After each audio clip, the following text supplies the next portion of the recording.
All right, let's talk about confidence. We all want it, right? But what if I told you that pretty much everything we've been taught about being confident is, well, wrong? We're about to uncover a totally different kind of confidence. The kind that's quiet, powerful, and absolutely unshakable. You see, this is the thing.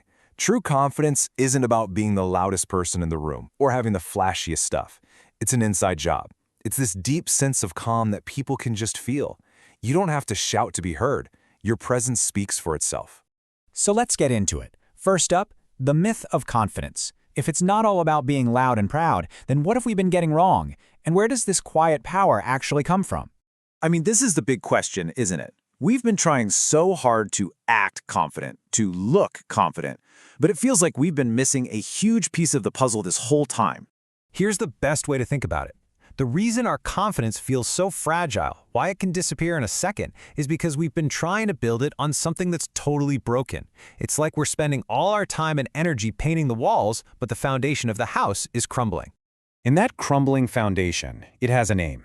The biggest thing holding you back isn't what you think. It's not out there somewhere. It's a hidden enemy that lives inside of us, and it's something we almost never talk about.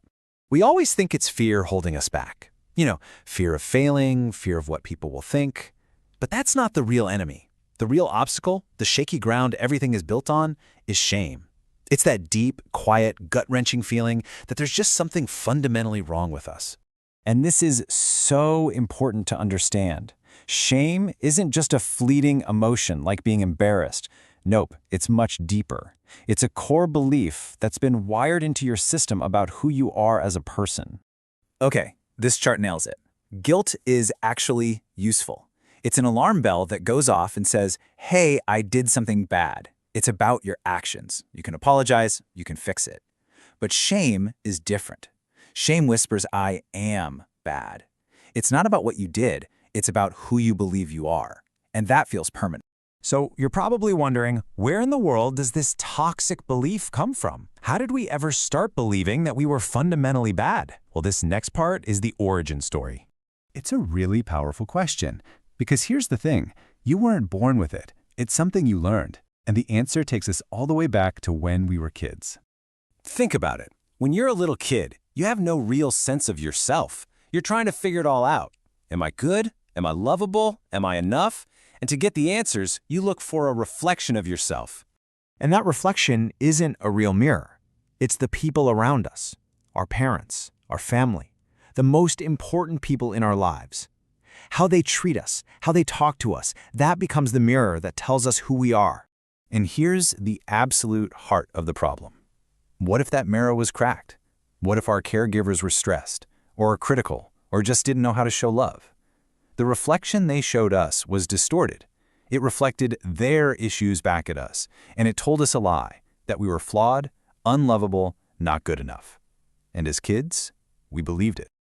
Okay, so that's the heavy stuff. But here's the good news. We can fix it. So what do we do? How do we break a spell that we've been under for our entire lives? It all starts with building real, genuine self-respect. This really is the million-dollar question, because you can't just pretend that old distorted reflection isn't there. You have to actively, intentionally build a new mirror, a true one. And this right here is the biggest takeaway of all. Stop chasing confidence. It's just the symptom. The real work is digging down and healing the shame that's underneath. You do that by building self-respect, brick by brick. And guess what? Confidence is the natural result of building that new, strong foundation. So how do you actually do it? It's a simple 3-step game plan. First, you start noticing what triggers that old I am bad feeling. Just become aware of it. Second, when it pops up, you have to consciously replace the old lie with the truth. And third, this is the big one, you start acting like a person who deserves respect, even if you don't feel it yet. Your actions will eventually convince your feelings. And you know what's so cool? Once you start building that foundation of self-respect, your actual behavior starts to change, almost on its own. You start developing these new habits, not because you're trying to perform, but because they're a real expression of who you're becoming. Let me be crystal clear about this. This isn't about faking it till you make it. Not at all. These habits are the authentic side effects of doing the inner work. They're what happens when you stop outsourcing your self-worth and start generating it from the inside. Here are just 3 amazing examples.